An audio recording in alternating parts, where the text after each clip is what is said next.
apostamos por el sector energético y la energía limpia. Presenta Rubén Gil.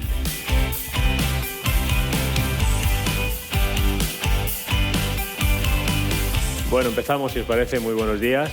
Ya os han dado la bienvenida a todos. Es un placer tener esta sala que nos parecía tan grande cuando llegábamos y que se ha llenado para esta apertura de este encuentro sectorial. Esta mesa que vamos a realizar a continuación, que tiene la particularidad además de que la vamos a emitir en Radio Intereconomía, así que luego para que podáis escucharlo cuando queráis y se lo mandéis a quien sea, como se dice el podcast. Esta mesa sobre usos industriales del hidrógeno, que como decía antes el director general del CDTI, es importante que haya uso, que haya casos de uso, porque sin uso no vamos a poder avanzar y no vamos a poder desarrollar ese ecosistema del hidrógeno.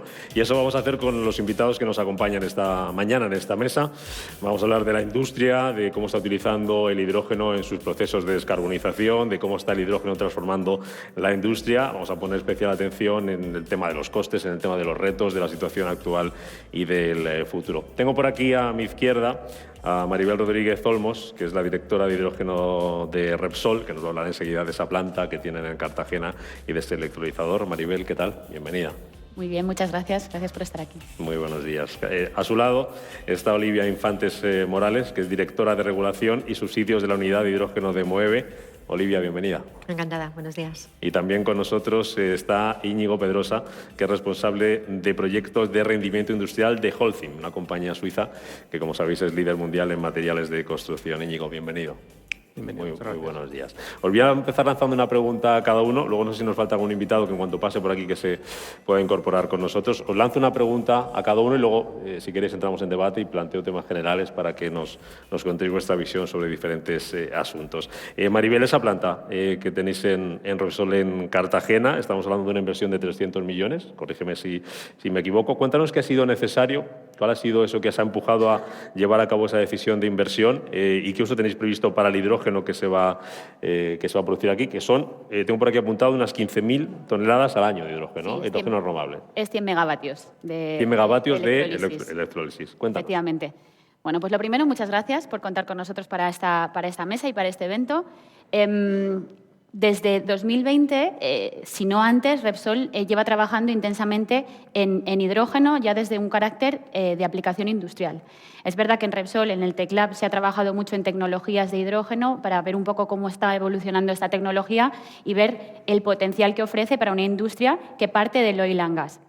Repsol es el mayor consumidor de hidrógeno en España y aunque ahora principalmente lo utilizamos para, por así decirlo, limpieza de los combustibles tradicionales, el potencial que tiene de uso para nosotros es enorme. No solamente en este uso con los combustibles tradicionales, sino como parte de la molécula para estos combustibles renovables del futuro, también como en el futuro también como fuente de almacenamiento de energía, como fuente de esos combustibles también sintéticos, con lo cual nosotros como Repsol el hidrógeno es una pieza clave en esa estrategia de descarbonización. ¿Cómo hemos llegado hasta aquí para tomar este FID que recientemente hemos tomado hace escasas 3 semanas? La realidad es que primero lo que hemos identificado es, bueno, qué potencial tiene de uso el hidrógeno en Repsol. Ahí hemos visto que el potencial es grande y es, como digo, pieza clave en esta descarbonización. Luego, ¿qué tecnologías hay y qué estado de madurez tienen? Hemos hecho un análisis tecnológico de qué madurez tecnológica ofrecen distintos tecnólogos y distintos fabricantes, pues tanto de tecnología PEM como tecnología alcalina, como tecnología SOEC, para escalar esas plantas a nivel de cientos de megavatios. Luego, por supuesto, y ya lo hemos mencionado antes, esta colaboración público-pública, público-privada, privada-privada, es súper necesario. Esto no es un reto de una empresa individual, sino que es un proyecto país, o diría casi un proyecto a nivel global, tanto europeo como mundial. Si realmente queremos descarbonizar, el hidrógeno juega una pieza clave en esa conexión de dos sectores, ¿no? Sectores del gas, sectores de la electricidad, sectores de poder ser más autónomos y sacar el mayor partido de nuestras fuentes renovables, con lo cual ha sido muy necesario contar con las ayudas públicas y esa colaboración pública en que nos galardonó con este proyecto IPCEI, dándonos una ayuda equivalente bastante relevante como proyecto estratégico a nivel europeo, pero también, y no lo olvidemos, la colaboración público-privada. Nosotros con estos proyectos lo que queremos es que sean ancla para la generación de ecosistemas alrededor de esta producción de hidrógeno, de alguna manera que cree valor, que cree economía del hidrógeno y que de alguna manera apalanque. Bueno, nosotros podríamos ser el cliente ancla, pero que no nos quedemos ahí, sino que de alguna manera queremos estos valles del hidrógeno, ¿no? Estos corredores del hidrógeno alrededor de los proyectos para que nos ayude a generar pues, más volumen de demanda de hidrógeno alrededor de estos. Y por último, bueno, hemos trabajado mucho en la ingeniería para tener una precisión de cuánto nos va a costar el proyecto. Aquí he de decir, y ya lo comentaré para dejar tiempo a mis compañeros también, que ha ido cambiando mucho y podemos profundizar un poco en ello respecto a lo que pensábamos que esto iba a costar a lo que luego realmente hemos tenido que aprobar en Consejo para este tipo de inversiones. Pero bueno, estamos aquí con mucha ilusión, muy contentos. También puntualizar que no solo el apoyo público en cuanto a financiación y ayuda, sino a generar una demanda, unas cuotas de necesidad y de incentivo hacia la utilización del hidrógeno es clara para, de alguna manera, fomentar e incentivar que cada vez haya más demanda de este hidrógeno renovable. Hablando de uso, ya que estamos en una mesa que se titula Usos industriales del hidrógeno, ¿qué uso va a tener, Maribel, el hidrógeno que se produzca con ese electrolizador? ¿Qué está previsto? Concretamente, en una primera fase, ese hidrógeno sustituirá el hidrógeno gris que ya utilizamos, como digo, en los complejos industriales tradicionales y también colaborará, concretamente en el de Cartagena, conectándolo con otro proyecto que tenemos para la producción de SAF, combustible de aviación sintético, y HVO, por así decirlo, diésel renovable. De alguna manera, esos proyectos también requieren hidrógeno. Y con este hidrógeno renovable que tendremos ahí, pues de alguna manera podemos suplementar el hidrógeno necesario para esos otros proyectos. O sea, que diría que a priori serían dos. Olivia, desde Moeve, que todos sabemos lo que hacéis, lo que trabajáis por y para la movilidad, ¿qué papel está jugando el hidrógeno en vuestra estrategia y qué papel está jugando el hidrógeno en el sector de la movilidad, en la transformación del sector de la movilidad? Sí, bueno, muchas gracias. Bueno, pues desde Moeve sabéis que nosotros estamos desarrollando el Valle Andaluz del Hidrógeno Verde. Si Moeve, que es resultado ese Valle Andaluz del Hidrógeno Verde de la estrategia Positive Motion que aprobamos en el año 2022. Esa estrategia se basaba en tratar de incorporar en nuestra cartera de combustibles en ese momento fósiles principalmente, pero ya también biocombustibles, pues nuevas moléculas que facilitaran las soluciones descarbonizadas a nuestros clientes, tanto industriales como del sector transporte. Ese valle, sabéis que tiene dos polos en cada uno de nuestros Energy Parks y que el objetivo final es el desarrollo de 1 gigavatio de capacidad de electrólisis en cada uno de ellos. Estamos desarrollando el proyecto desde el año 2021 aproximadamente, por lo tanto, pues podéis imaginaros que ha habido muchas fases y que estamos próximos a tomar alguna decisión, pero focalizándome en el sector transporte, que era del que creía que podíamos aportaros algo más, pues en lo que se refiere a transporte por carretera, sin ninguna duda, el hidrógeno tendrá un papel, pero debería estar ligado realmente a las necesidades, ¿no? Siempre que, como de lo que estamos hablando aquí siempre es de descarbonización, pues siempre que tenga sentido descarbonizar con hidrógeno en carretera directamente, pues tendremos que utilizarlo. En el sector de aviación, claramente, a nivel europeo, tenemos unos mandatos de utilización de combustibles sostenibles de aviación, los famosos SAF que ha mencionado Maribel, de los cuales ya llevamos o ya tenemos un importante porcentaje en la cartera de combustibles que actualmente se venden al sector aviación, pero que tienen que evolucionar hasta el año 2050, en el cual el 70% de los combustibles sean sostenibles y un 50% de ese 70% sean ISAF y, por tanto, vengan producidos con hidrógeno yo diría electrolítico, tanto renovable, o sea, el RFNBO que todos conocemos, como el bajo en carbono, el hipocarbónico, del cual acabamos de conocer sus características. Entonces, ese Refuel EU Aviation ya nos pone obligaciones a los que suministramos combustibles al sector aviación para 2030 de utilización o producción de ISAF, el SAF sintético, 2030, 2032, 2035, unas obligaciones bastante exigentes de incorporación de sus combustibles. Si hablamos del sector marítimo, que yo ahora no veo a Rafael, pero Rafael ha mencionado en este punto, me gustaría traerlo a la mesa, cierto desánimo quizás en este momento en el sector. Yo creo que parte de ese desánimo viene del retraso en la publicación, en la adopción del ZeroNet Framework de IMO. Yo aquí, en paralelo a que eso es una realidad, me cabe decir que yo diría que lo tenemos que ver también con cierto optimismo, porque es un retraso. Se firmó un viernes a última hora de la tarde en una reunión compleja, pero el lunes los grupos de trabajo se habían puesto a trabajar de nuevo como estaba previsto en seguir estableciendo las normas de detalle que van a ser parte de ese Net Zero Framework y que está previsto que sea en octubre del año que viene cuando se firme, ¿no?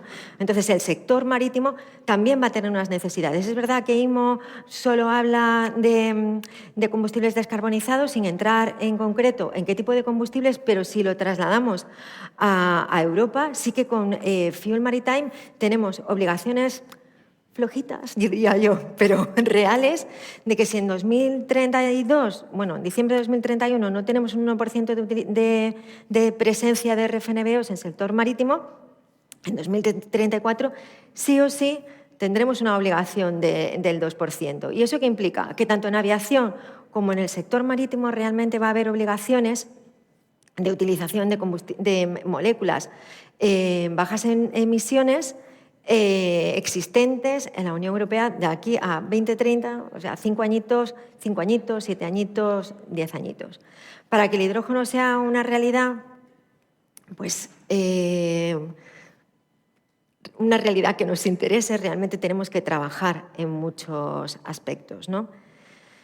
Más allá de la necesidad de capacidad de conexión a las redes de transporte y distribución, que es de donde los proyectos de escala, que son los que traen un precio competitivo al sector, es necesaria esa capacidad de conexión, es necesaria.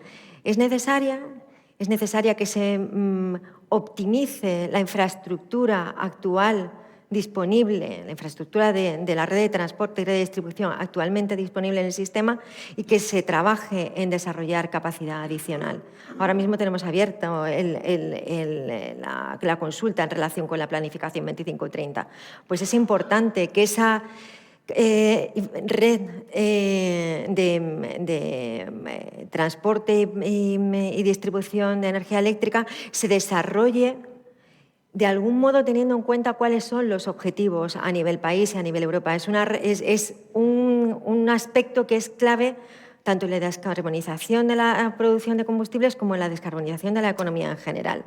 Como es algo, es un elemento común a todas las necesidades de descarbonización, también es importante que se tomen medidas a la hora de asignar esa capacidad disponible en la red de transporte y en la red de distribución con el fin de que se cumplan, que se ayude con esa asignación de capacidad disponible, que se ayude al cumplimiento de los objetivos. Más allá de esa disponibilidad de capacidad de transporte, la reducción de costes es algo de lo que todos, lo ha dicho Maribel, una cosa es las expectativas de lo que van a costar los proyectos y otra cosa es cuando llevas 4 años de desarrollo, cuánto es realmente lo que va a costar producir ese proyecto. Más allá del CAPEX y la evolución del CAPEX conforme vas evolucionando los proyectos, está el coste del suministro eléctrico, que todos sabemos que es un 60-70% del coste de la molécula que vas a producir.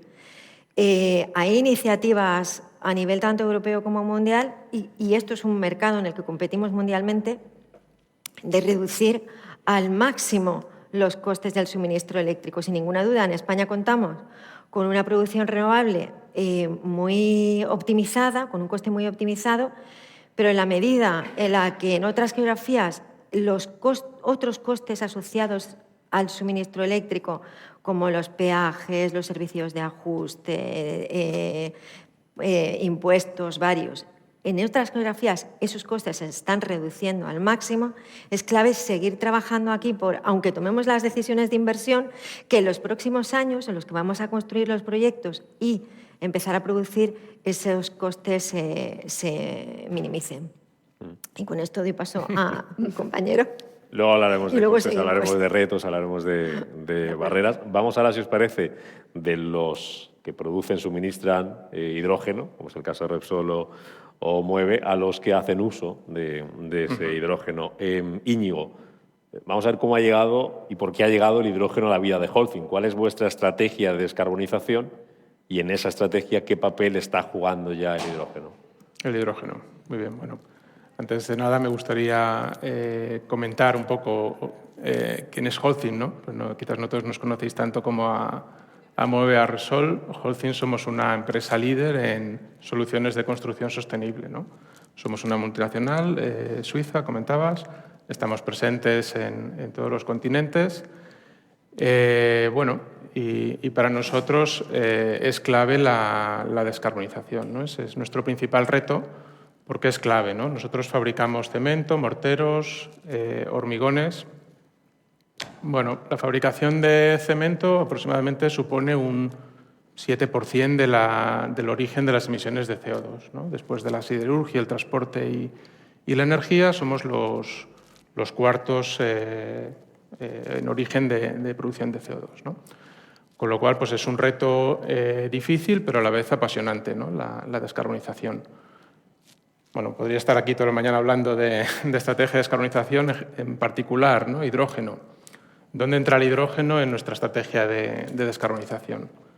Pues bueno, nosotros en una planta de cemento, básicamente el 90% de la energía que consumimos es energía térmica, ¿vale? A lo largo de los años, esto ya empezó hace unos 20 años más o menos, hemos ido cada vez aumentando esa tasa de uso de combustibles biomásicos, pero digamos que tecnológicamente a día de hoy nos encontramos en un techo de un 85%. O sea, no somos capaces de subir por encima de ese 85% de usos de combustibles biomásicos para producir cemento. Y aquí entra el primer uso del hidrógeno, ¿no? Pruebas que hemos realizado ya en fábricas nuestras, hemos sustituido este 15% de combustibles fósiles por hidrógeno, ¿no? Bueno, es un uso factible, es un uso que está demostrado, pero digamos que es un uso que con los costes que tenemos hoy en la electricidad, con los costes del CO2, con los costes de los combustibles, es un uso que no es competitivo para el hidrógeno, ¿no? Un segundo uso del hidrógeno sería lo que nosotros denominamos el boosting. El boosting básicamente se trata de inyectar al horno, dosificar una pequeña cantidad de hidrógeno. Cuando decimos pequeña, pues estaríamos hablando de un 1 o 2%, que un poco para que tengáis el orden de magnitud, en una fábrica normal de cemento pues equivaldría a unos 2-5 megavatios, depende del tamaño de la fábrica, ¿no? Entonces, lo que hemos demostrado ya con simulaciones y con alguna pequeña prueba industrial es que con este 2% somos capaces de acelerar esas reacciones de combustión dentro del horno y somos capaces de subir ese 13-14% restante que nos quedaría para llegar a ese 100% de combustibles no fósiles en nuestros hornos, ¿no? Y eliminar de esta forma toda la emisión de CO2 de combustibles fósiles, ¿no? Este sería el segundo uso. Es un uso que está en desarrollo, es un uso que es económicamente viable. Y luego ya por último pues estarían todos los combustibles sintéticos, ¿no? Nosotros en nuestras fábricas de cemento, como decía, generamos CO2 de origen biogénico. Actualmente hay proyectos de captura de ese CO2 en nuestras fábricas. En España no tenemos ninguno, en Holcim, pero en Holcim en Europa ya hay en ejecución 7 proyectos para capturar ese CO2, ¿no? Y uno de los posibles usos de ese CO2 biogénico, junto con el hidrógeno, pues lógicamente pues es la producción de SAF y metanol, ¿no? En resumen, ¿no? 3 usos. El uso directo actualmente no es competitivo, aunque es técnicamente muy factible.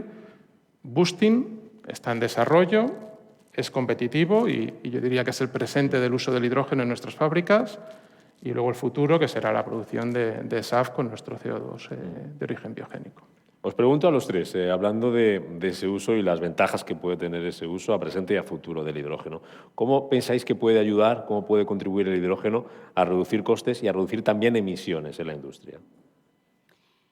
Bueno, a reducir costes en el corto, o sea, ahí hemos sido todos muy claros de que la realidad per se por costes, todavía el hidrógeno verde, el hidrógeno renovable es más del doble que el hidrógeno gris, con lo cual es verdad que en el corto todavía esa tecnología no puedes decir que compite en costes con la tecnología tradicional.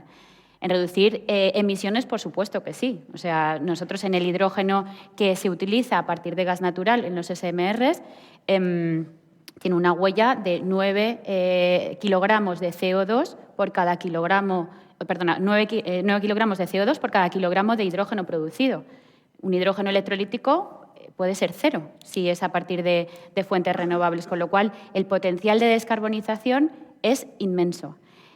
Quiero puntualizar aquí que no solamente nosotros nos centramos en que el hidrógeno el hidrógeno renovable nos ofrece esa palanca de descarbonización, que sí, por supuesto, es una de las más importantes, pero también otra, y que hemos puntualizado mucho en los últimos años, es, de alguna manera, la independencia energética, ¿no? Es fomentar poco a poco hacer más uso de las fuentes locales, de las fuentes renovables que tienes además en España, más competitivas que en otros países, para generar tus propios combustibles. Y eso es una pieza también fundamental en este despliegue.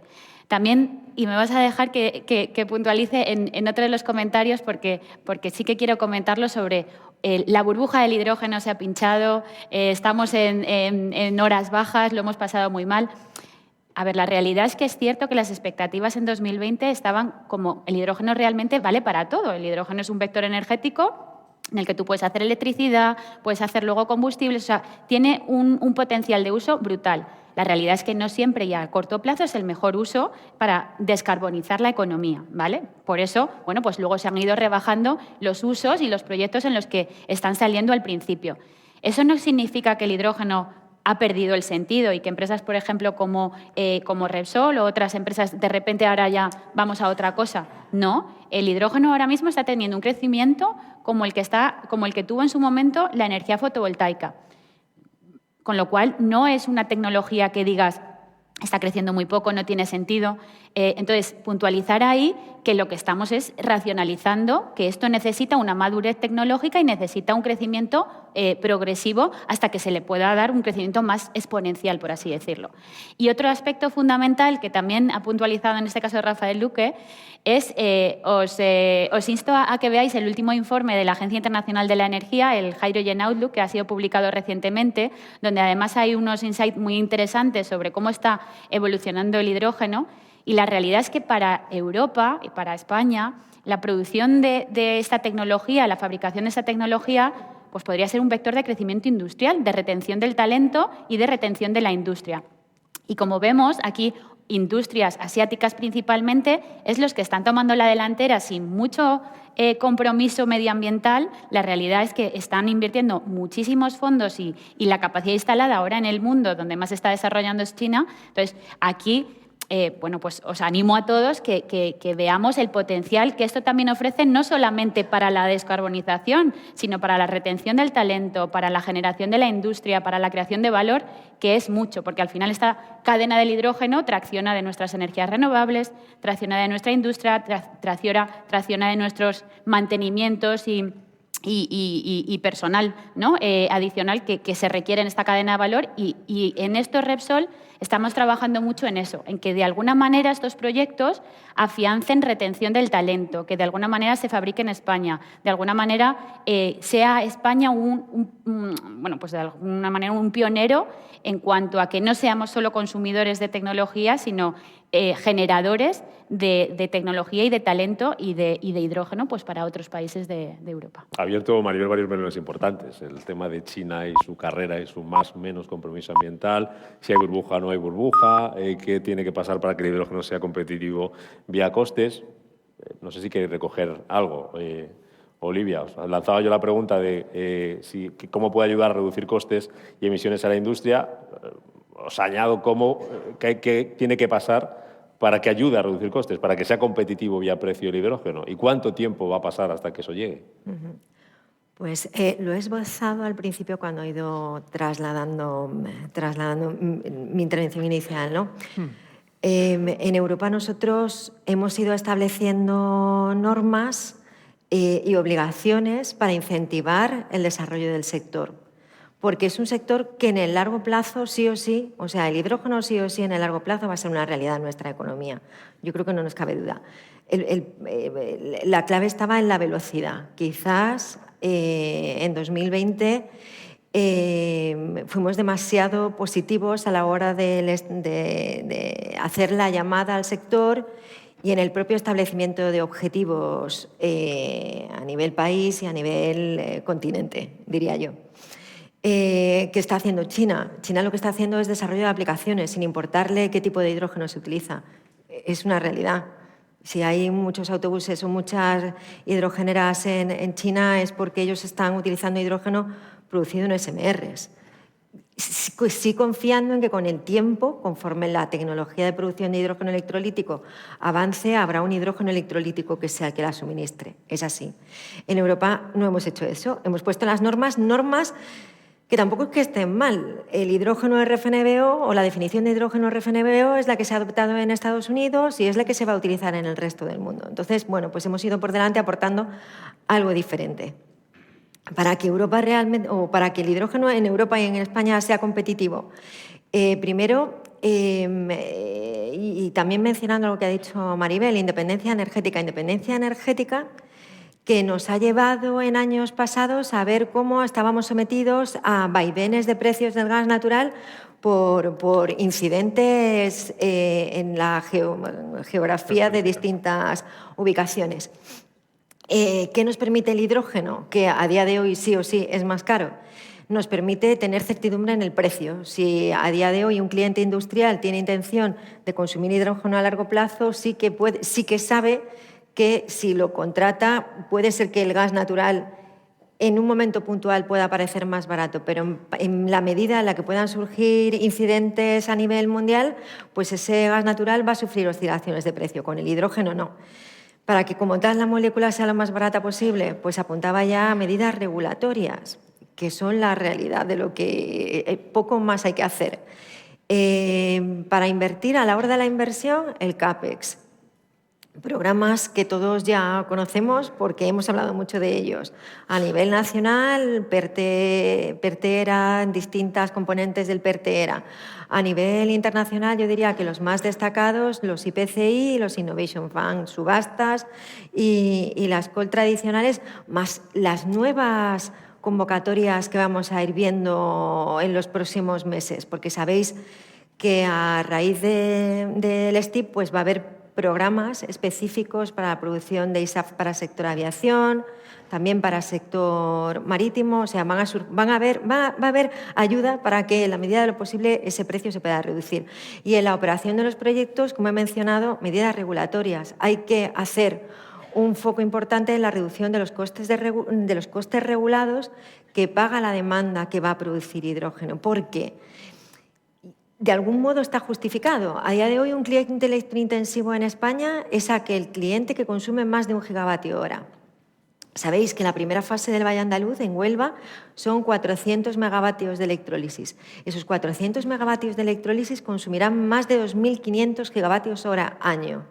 El consumo es ingente. La infraestructura que hay hoy disponible no está, de infraestructura eléctrica me refiero, no está disponible el 100% de las horas. Al final tiene que dar suministro a momentos puntuales de demanda en el sistema, demanda eléctrica. En la medida que los electrolizadores van a poder consumir, si quieren, luego hablaré de ello, en base, la infraestructura se va a utilizar en una mayor medida. En la medida en la que se va a utilizar más, lo que se paga hoy por utilización de momentos puntuales, cuando esa infraestructura se use mucho más, realmente abre la posibilidad de que se reduzcan los costes. Si no, si se mantuviesen las tarifas que a día de hoy se pagan, se estaría sobre recaudando para el pago de la infraestructura. Servicios de ajuste. Todos sabemos qué ha pasado con la incorporación de renovables en el sistema eléctrico y cómo ha impactado los servicios de ajuste en un incremento claro de los costes, porque se necesita flexibilidad. Flexibilidad que en la medida en la que se diseñen los proyectos de producción de hidrógeno puede ser ofrecida por esos proyectos de producción de hidrógeno al sistema eléctrico, ¿vale? Habéis oído hablar de nuestro anillo de hidrógeno. Un anillo de hidrógeno que lo que pretendemos es combinar distintas formas de producción de hidrógeno para ofrecer flexibilidad en el sistema. Flexibilidad que, como digo, es básica y permitirá también, de algún modo, reducir los costes. Entonces, pues hay una amplia abanico de medidas para reducir esos costes. Por cierto, no me resisto, muy breve, que le doy paso a Íñigo, ya que hablabas de regulación, Olivia, y como responsable de regulación en MOVE, ¿sobra regulación en Europa? Yo diría que la regulación es necesaria, pero quizás hay que llevarla en paralelo con medidas de flexibilidad. Hay que flexibilizar el inicio. Al final, nuestro marco, yo creo que cuando seamos capaces de haber arrancado el sector, será muy bueno. Pero para que el sector arranque no es el mejor marco. Correcto. O sea, no puedes poner unos estándares aquí cuando todavía realmente no hay proyectos que avalen que esto está escalándose.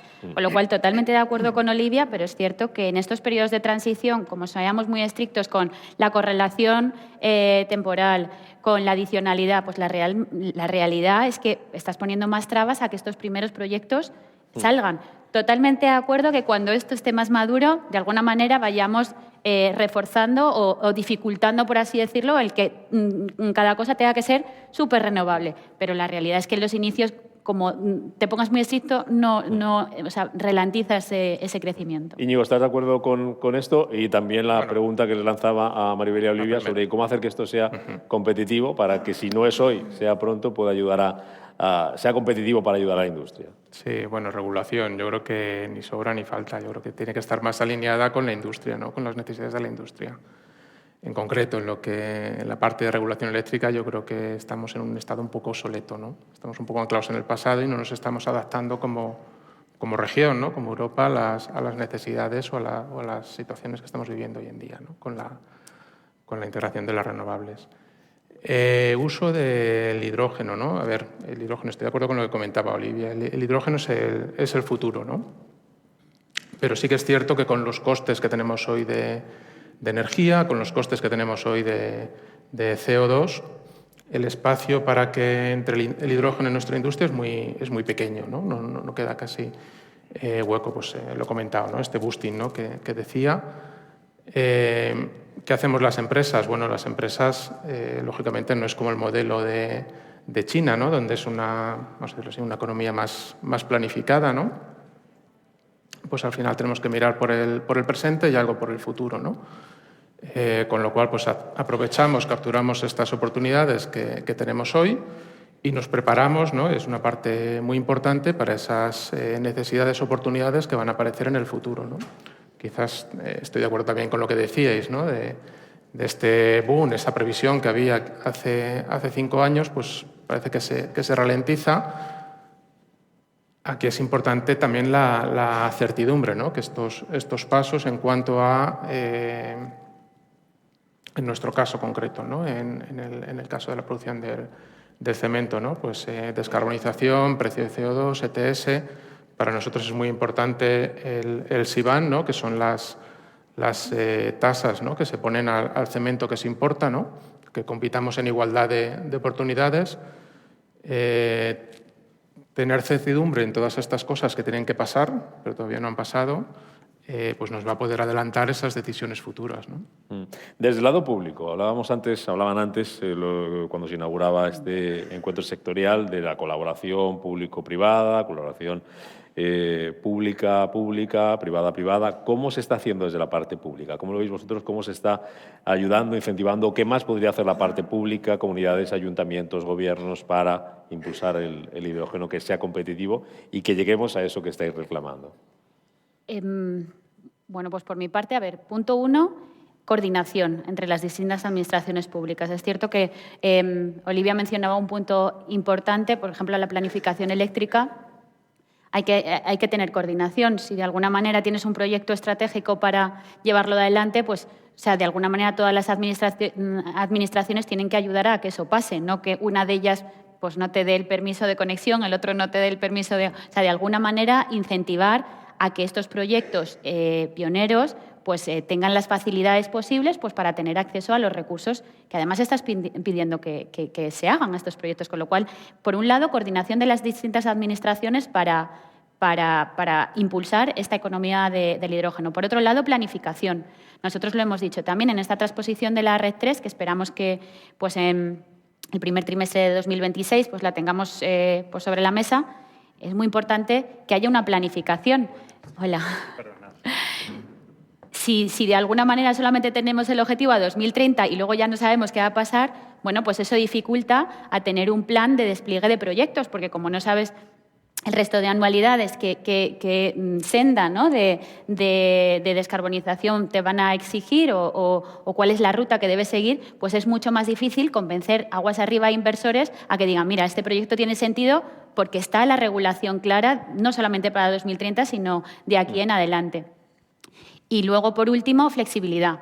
Lo mencionábamos antes, el tener unos estándares muy estrictos para la producción de hidrógeno yo los veo muy adecuado, pero siempre que contemos con un periodo de flexibilidad inicial, de alguna manera que facilite el despliegue de los proyectos y luego ya tendremos tiempo para ir de alguna manera siendo más exigentes en ese cumplimiento de los requisitos cuando ya tengamos certidumbre de que los proyectos avanzan. Olivia, Íñigo, os voy a pedir titular sobre esto que os preguntaba porque antes de despedirte quiero también conocer la opinión de un invitado que se incorpora con nosotros. Venga, contadme, Olivia, Íñigo. Coordinación, coherencia y reducción de plazos.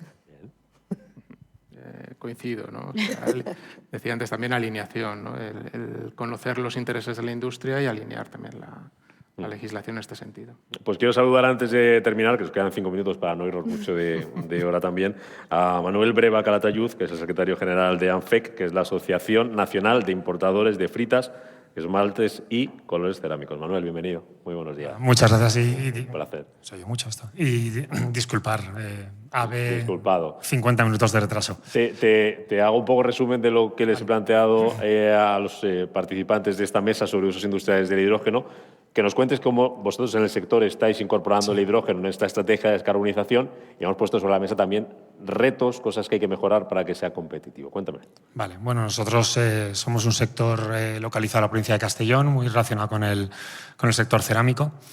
Creo que hay un dato que a mí siempre me gusta exponer y es el clúster cerámico de la provincia de Castellón es súper gas intensivo. De hecho, consumimos el 8% del gas natural de España en la provincia de Castellón, nuestro clúster. Por lo tanto, como os podéis imaginar, bueno, pues los objetivos que tenemos de descarbonización y los retos son enormes.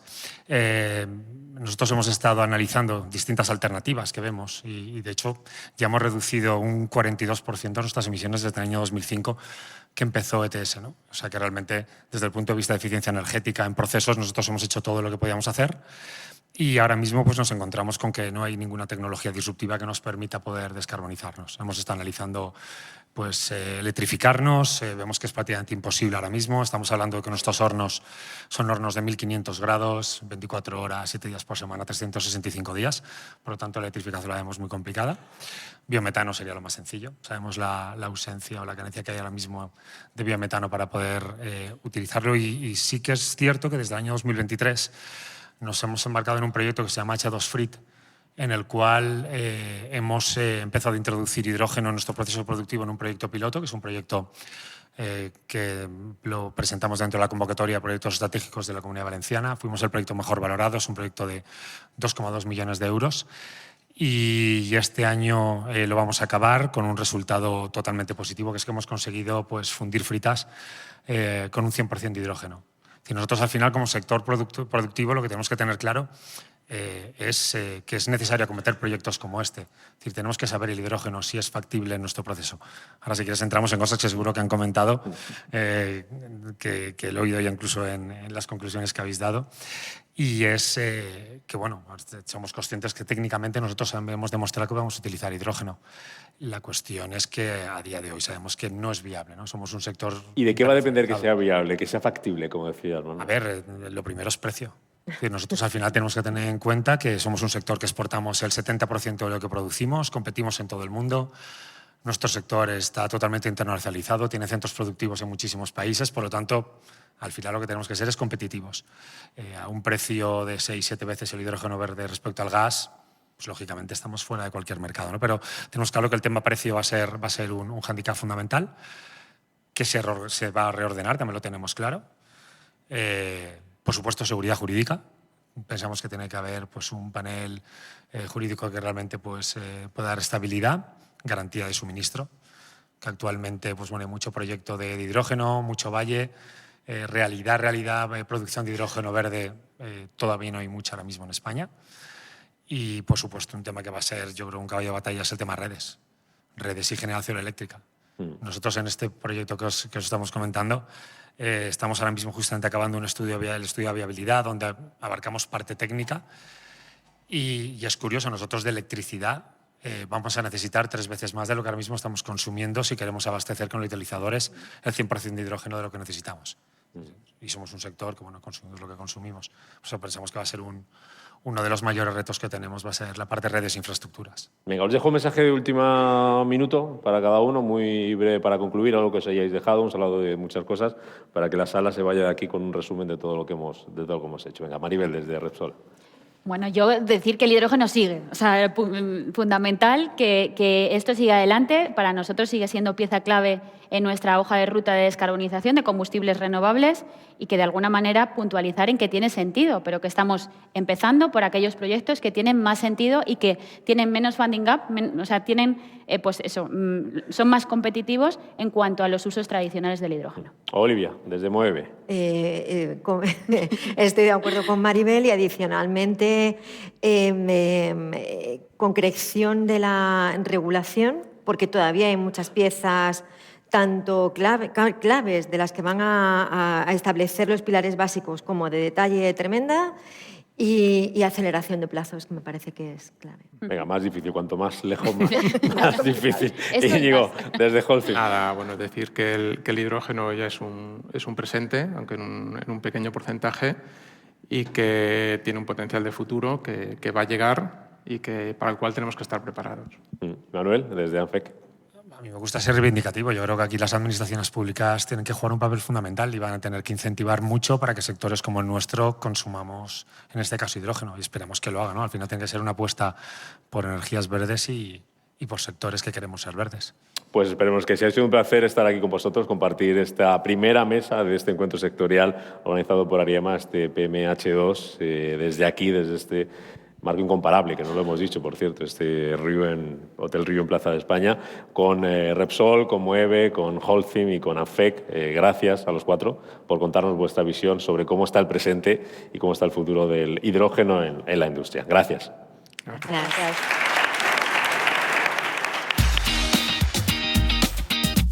Noticia sostenible ofrecida por Moeve. La Comisión Europea presenta el Plan de Inversiones en Transporte Sostenible con el objetivo de acelerar la inversión en combustibles renovables e hipocarbónicos. Este plan establece un marco común para acelerar la producción y el uso de combustibles renovables e hipocarbónicos en Europa, especialmente en la aviación y el transporte marítimo. Mediante él se espera cumplir los objetivos de las iniciativas Refuel EU, Aviation y Fuel EU Maritime. Y para ello será necesario producir alrededor de 20 millones de toneladas de combustibles sostenibles de aquí a 2035. Una transformación que requerirá cerca de 100.000 millones de euros en inversiones. Los biocombustibles y electrocombustibles de última generación permiten a Europa reducir su dependencia de los combustibles fósiles importados, mejorar la competitividad de sus industrias y liderar la transición hacia una energía limpia a escala mundial. El plan movilizará al menos 2.900 millones de euros en fondos de la Unión Europea hasta 2027, incluyendo inversiones clave a través de InvestEU en el Banco Europeo del Hidrógeno, el Fondo de Innovación y Horizonte de Europa. Además, la Comisión, junto a los Estados miembros, prepara un proyecto piloto de electrocombustibles para aviación, previsto para 2025, con el objetivo de movilizar a 500 millones de euros adicionales y acelerar la producción de combustibles sintéticos. Con este plan, Europa refuerza su compromiso con la descarbonización del transporte, la transición hacia una economía climáticamente neutra y su objetivo de liderar la producción de combustibles renovables y sostenibles a escala mundial. Los nuevos conceptos energéticos son ya un presente. Por ello, en Radio Intereconomía nos sumamos cada semana a I + Verde, un programa sostenible y eficiente, productivo e innovador en el que analizamos etiquetas tan conocidas como eco, cero, bajas emisiones, descarbonización o renovables. Recíclate cada martes de 10 a 11 de la noche en Radio Intereconomía con José Luis Pichardo y descubre el futuro más verde.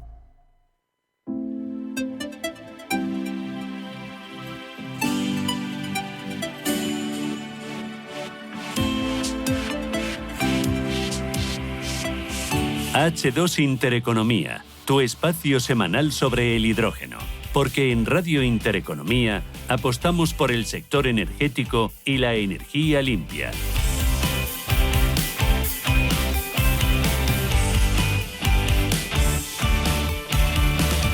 Bueno, y entre mesa y mesa de este encuentro sectorial de hidrógeno organizado por Ariema, hoy aquí en Madrid, nos hemos encontrado a los jefes. Les hemos sacado del café, del networking, y antes de que vayan a la siguiente ponencia vamos a poder hablar con Rafael Luque, consejero delegado de Ariema, y con Enrique Girón, el director general de Ariema. ¿Qué tal, Enrique? Rafa, bienvenidos. Muy buenos días. Buenos días, Rubén. Esto está lleno de gente con mucho interés por el hidrógeno, así que enhorabuena por lo que estáis haciendo aquí esta mañana. El día es largo todavía, quedan todavía horas por delante. En este encuentro que, para el que nos esté escuchando desde casa y no lo haya podido ver in situ, ¿qué es, Rafa? ¿Qué estáis haciendo aquí? Esto es la mayor oportunidad en España de colaboración entre empresas. Aquí tenemos más de 300 participantes con todos los perfiles, desde las empresas que promueven instalaciones hasta fabricantes de equipos, ingeniería, entidades de certificación, muchos centros de I+D. Y lo que se facilita es esa colaboración que siempre insistimos tanto, Rubén, que es tan necesaria.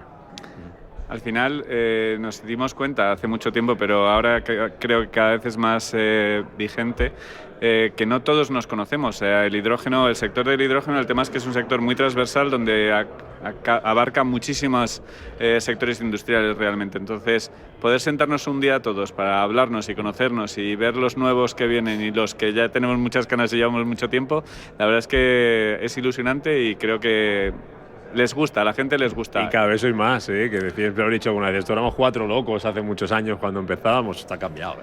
Cuando yo empecé, y Rafa me lleva 10 años de ventaja, éramos dos en esto. Literalmente nos conocíamos, en cada congreso éramos los mismos. Ahora es verdad que de vez en cuando ves a alguien nuevo y se va renovando la cosa.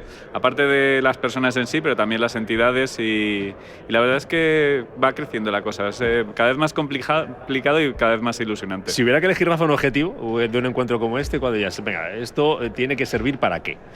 Pues yo te diría transferencia de conocimiento y fomento de negocio. Aquí entre la gente que hay, como apuntaba Enrique, hay gente muy nueva, pero también hay gente muy veterana. Por ejemplo, le tenemos ambos mucho cariño a un antiguo amigo, Guillermo Wolf. Este de los pioneros, trabajó en Repsol en la planta de hidrógeno verde que se puso en marcha en el año 2002 para alimentar 4 autobuses en Madrid, y ojo que desde el punto de vista económico, que es lo que prima en esta emisora de radio, hizo una frase que es mítica en el sector, y dijo aquello de que el hidrógeno verde es una carrera de fondo que se ganará al sprint. ¿Y qué es lo que ha pasado en los últimos 5 años en el sector? Pues que, como dicen en las Olimpiadas, ha habido una falsa salida. En 2020 la gente se ha acelerado mucho y el árbitro ha dicho, bueno, reorganicemos filas, volvamos atrás, que esto no era tan rápido como creíamos. Y así se está notando en bolsa. De hecho, pues hemos tenido un 2020 espectacular, una caída en bolsa de empresas cotizadas de hidrógeno que duró 4 años y llevamos ahora 6 meses con una subida espectacular, porque se vuelve a tener el feeling de que, bueno, que hay incertidumbre en los plazos, pero el hidrógeno verde viene sí o sí.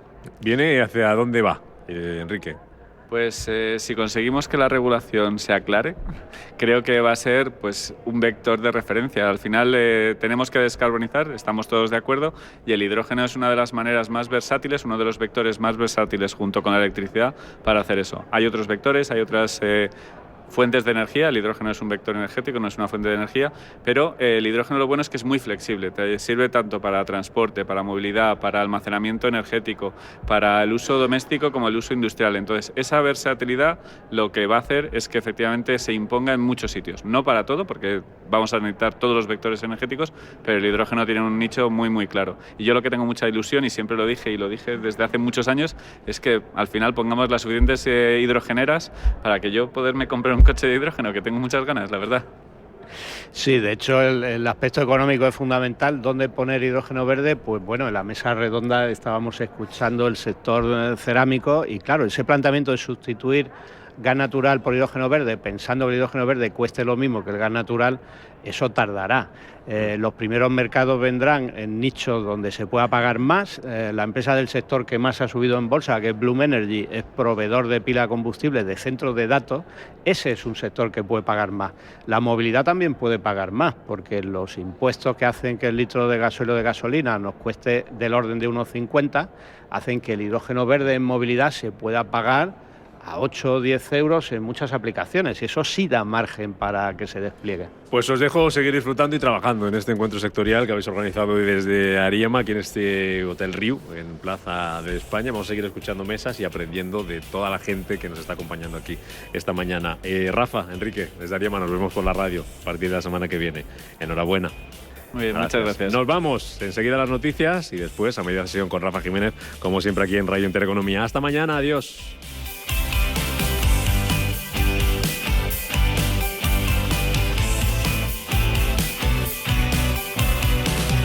Intereconomía. Esto es Capital Intereconomía. Las noches de lunes a jueves en Radio Intereconomía te convocamos a Disidencia Deportiva. Un programa diferente, independiente, apasionante, disidente y deportivo. Disidencia Deportiva. De lunes a jueves a las 11 de la noche, tu tertulia de deportes en Radio Intereconomía. Viajes, destinos, cultura, gastronomía hacen diferente a cada viajero. Recorre el mundo cada semana con nuestro programa de viajes Clase Business. Descubre los mejores destinos de lujo y experiencias exclusivas de una manera diferente. Cada sábado de 12 a 1 del mediodía, escucha Clase Business con Elena Fraile en Radio Intereconomía. La dirección de Radio Intereconomía no se responsabiliza ni comparte necesariamente las opiniones y consejos de sus colaboradores o las realizadas por terceros ajenos a este programa.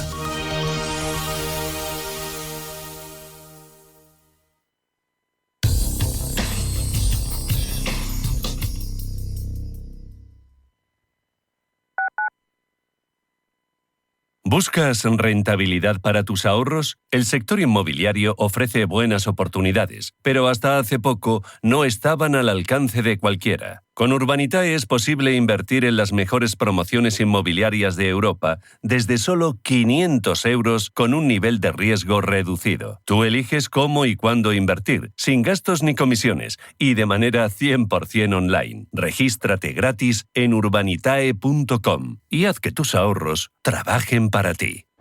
¿Con cuántas personas te cruzas cada día? En nuestro país, 1 de cada 4 vive en riesgo de pobreza o exclusión social. Una realidad que no siempre es visible. La de más de 12 millones de personas que hacen tu mismo trayecto, que se sientan a tu lado. En la Fundación La Caixa, acompañamos a quienes más lo necesitan, para que nadie viaje solo.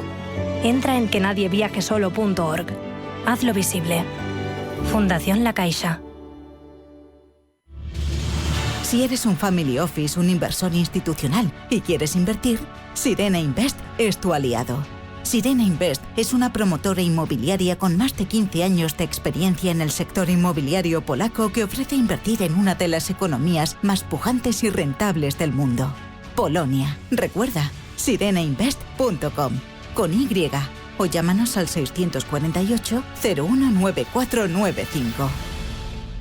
Inhala Hotel Garden te invita a celebrar una Navidad inolvidable en el corazón de Madrid. Disfruta de menús especiales para Nochebuena y Nochevieja, propuestas para todos los gustos y ambientes únicos como nuestra espectacular terraza con vistas a un jardín colgante que te dejará sin palabras. Celebra, brinda y da la bienvenida al nuevo año en un entorno mágico, con todo preparado para que tú solo disfrutes. inhalahotel.com.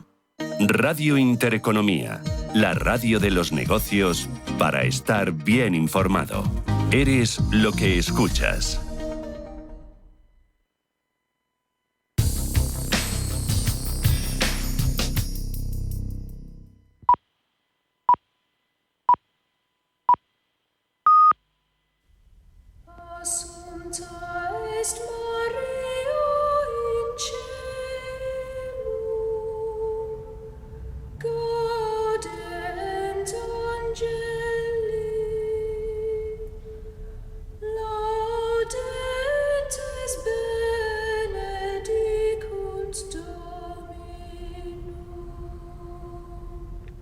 Son las 12 de la mañana, las 11 en Canarias.